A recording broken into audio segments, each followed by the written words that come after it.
अस्सलाम वालेकुम। आज हम बात करेंगे तेरी छाँव में के 4th एपिसोड के बारे में। तो वीडियो शुरू करने से पहले हमारे चैनल को सब्सक्राइब कर लीजिए अगर अभी तक आपने नहीं किया, ताकि हमारी हर न्यू वीडियो आप तक पहुंच सके। यहाँ पर सालार बहुत ज़्यादा परेशान होता है क्योंकि वो सिर्फ वदीमा के बारे में सोचना चाहता है और साथ ही वो अपने बाप से कहता है कि प्लीज़ आप मेरे साथ उसके घर रिश्ता लेकर जाना, वो इतनी अमीर तो नहीं है।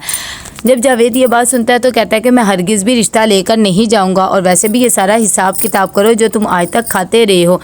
दूसरी तरफ यहाँ पर फ़ोन कर देता है वदीमा के ताया अब्बू और साथ ही वो कहता है मुजफ्फर से कि मेरा बेटा इसे बाहर लेकर जाना चाहता है और कुछ शॉपिंग वगैरह भी करवा लेगा और साथ ही आपस में एक दूसरे को जान भी लेंगे। वदीमा के अब्बू जब ये बात सुनते तो अपने बड़े भाई को मना नहीं कर पाते और कहते हैं कि अच्छा ठीक है, वो आ जाए, मैं वदीमा को उसके साथ भेज दूंगा। कि इतनी देर में यहाँ पर नवीद भी आ जाता है वदीमा को लेने के लिए। तभी वदीमा के अब्बू कहते हैं कि भाई कितनी देर में देख कर जाओगे, तो कहते हैं कि जल्दी आने की कोशिश करेंगे। दूसरी तरफ यहाँ पर सालार अपने दोस्तों के साथ रेस्टोरेंट में बैठा हुआ होता है, उसका किसी भी चीज़ में दिल नहीं लग रहा होता। वो कहता है कि बस मुझे वदीमा चाहिए। कितनी देर में समीर उसे समझाता है और कहता है कि बहुत कुछ हो गया, अब उसकी शादी होने वाली, उसका पीछा छोड़ दो। कि इतनी देर में उसी रेस्टोरेंट में वदीमा भी नवीद के साथ आ जाती है। जैसे ही सालार और उसकी दोस्त की नज़र उस पर पड़ती है तभी सालार की एकदम सांस में सांस आ जाती है कि जिसे वो चाहता था उसके सामने आ गई है। कि इतनी देर में नवीद उसे कहता है कि देखो मैं तुम्हें से यही चाहता हूँ कि तुम एक अच्छी बीवी बनकर रहो और वैसे भी मुझे ज़ुबानदराज बीवियाँ पसंद नहीं है। वदीमा जब उसकी ये बातें सुनती है तो खामोश हो जाती है क्योंकि वो कुछ भी नहीं कर पाती और कहती है कि ठीक है जैसे आप चाहते हैं। कि इतनी देर में वहाँ पर नवीद को उसका एक दोस्त मिल जाता है, वो उससे बातें वगैरह करता है और कहता है कि मैं यहाँ पर अपने फियोंसे के साथ आया हूँ। जैसे उसके दोस्त को ये बात पता लगती तो कहता है कि ये तो बहुत ही अच्छा हो गया, मैं भी बस कनाडा से कुछ दिनों के लिए ही आया हूँ वो वदीमा से मिलने की। जब कहता है तो देखते हैं वहाँ पर वदीमा ही नहीं होती है। नवीद उसे ढूंढने के लिए इधर उधर जाता है, तभी उसकी मुलाकात समीर से हो जाती है। वो जानबूझकर उससे टकराता है और गिर जाता है और कहता है कि ये देखो मुझे घेर रहा है और मुझसे लड़ाई लेने की कोशिश कर रहा है। वहाँ पर लोग भी इकट्ठे कर लेता है। नवीद बेचारा उससे माफ़ी भी मांगता है लेकिन समीर बात को बढ़ा देता है। कि इतनी देर में वहाँ पर वदीमा को लेकर चला जाता है सालार क्योंकि उसने उससे बात करनी होती है।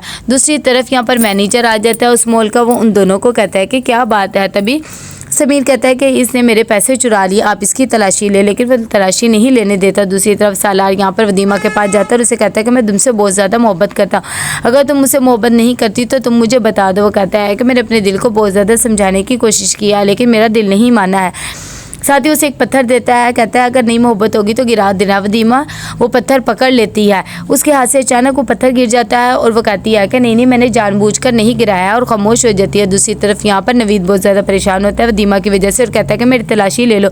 कितनी देर में समीर भी उसे मैसेज कर देता है कि ये आने वाला है। दूसरी तरफ वदीमा भी पहुंच जाती है सालार के साथ दोबारा मॉल में। सालार उसे फ़ोन देता है कि चलो हम इससे बात वगैरह कर लिया करेंगे। यहाँ पर वदीमा जब देखती है नवीद को तो वो घबरा जाती है और कहती है कि मैं तो बस वॉशरूम तक गई थी, बाद में आके देखा तो आप यहाँ पर थे ही नहीं। कि इतनी देर में नवीद कहता है कि मुझे पता है कि तुम यहाँ पर जानबूझकर कहीं गई थी, तुम्हारा बाप सही करता है जो तुम पर इतनी ज़्यादा पाबंदी वगैरह लगाता है। ये बात सुनकर बेचारी परेशान सी हो जाती है। दूसरी तरफ यहाँ पर वदीमा के पेरेंट्स भी बहुत ज़्यादा परेशान होते हैं, उन्हें कुछ समझ में नहीं आ रहा होता है कि ये अभी तक क्यों नहीं आई है।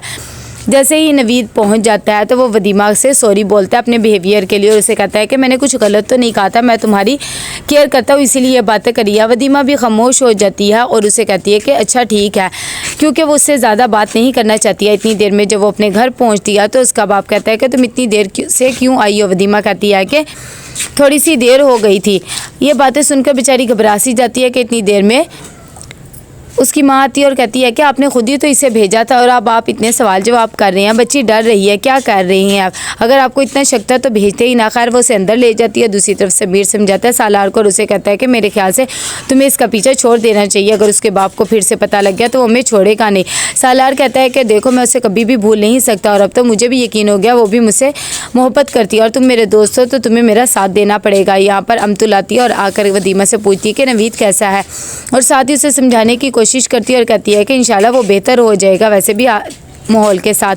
वदीमा कहती है कि वो बिल्कुल भी नहीं बदला है, वो शादी से पहले भी ऐसा ही है और बाद में भी ऐसा ही रहेगा कि इतनी देर में अपनी माँ को कहती है कि मेरा तो कोई कसूर ही नहीं है, वैसे भी मेरी कौन सा मजरी चलती है। ये बात सुनकर उसकी माँ परेशान हो जाती है, उसके बाप के पास जाती है और उसे कहती है कि मैंने फ़ैसला कर लिया कि वदीमा कल से यूनिवर्सिटी जाएगी और ये बस मेरा फ़ैसला आखिरी है। जब उसका बाप ये बात सुनता है तो कहता है ऐसा हरगिज़ नहीं होगा, मैं पहले भी तुम्हें ये बात बता चुका हूँ और मुझे भी दोबारा बतानी ना पड़े। लेकिन उसकी अम्मी खामोश हो जाती है।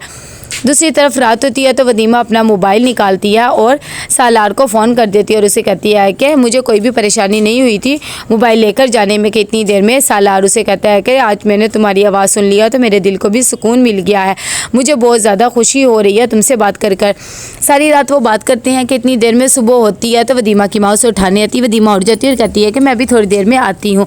दूसरी तरफ यहाँ पर जावेद साहब अपनी सारी फैमिली के साथ नाश्ता कर रहे होते हैं कि इतनी देर में वहाँ पर सालार भी आ जाता है और कहता है कि अपने बाप से क्या हो गया है, आप तो एक एक चीज़ का इतनी देर से हिसाब रखते हो। उसका बाप कहता है कि तुम्हें नहीं ना पता। सालार कहता है कि मुझे तो आपकी इन कंजूसियों की समझ नहीं आती कि आपकी नज़र में इंसानों से ज़्यादा चीज़ों की औकात होती है। उसका बाप कहता है जिस दिन तुम्हें कमाना पड़ेगा तो तुम्हें पता लगेगा। तो कैसा लगा आपको एपिसोड, लाइक में शेयर करके लाजमी बताइएगा। अल्लाह हाफिज़।